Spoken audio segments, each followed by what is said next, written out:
কলকাতার আরজিকর হাসপাতালে ঘটে যাওয়া নৃশংস ঘটনার অনেকগুলো দিন অতিবাহিত হয়েছে, তবে আইনি লড়াই চালিয়ে যাচ্ছেন তিলোত্তমার পরিবার। এবার আইনি লড়াইকে আরেকটু আঁটোসাঁটো করতে স্বনামধন্য আইনজীবী বিকাশ রঞ্জন ভট্টাচার্যের পরিবর্তে বেছে নিয়েছে আর একজন আন্তর্জাতিক খ্যাতিসম্পন্ন আইনজীবী বৃন্দা গ্রোভারকে।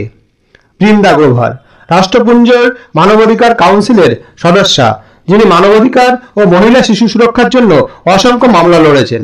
তার কয়েকটি উল্লেখযোগ্য মামলা হল 1987 সালের হাসিমপুরা পুলিশ হত্যা মামলা, 2004 সালের ইসরাত জাহান মামলা, 2008 সালের কান্দামালের খ্রিস্টান বিরোধী দাঙ্গা মামলা।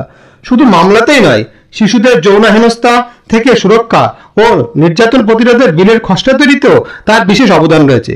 আর একটি বড় কথা, এই স্বনামধন্য আইনজীবী তিলোত্তমা কেস লড়ার জন্য একটি টাকাও পারিশ্রমিক নেবেন না। চ্যানেলটি ভালো লাগলে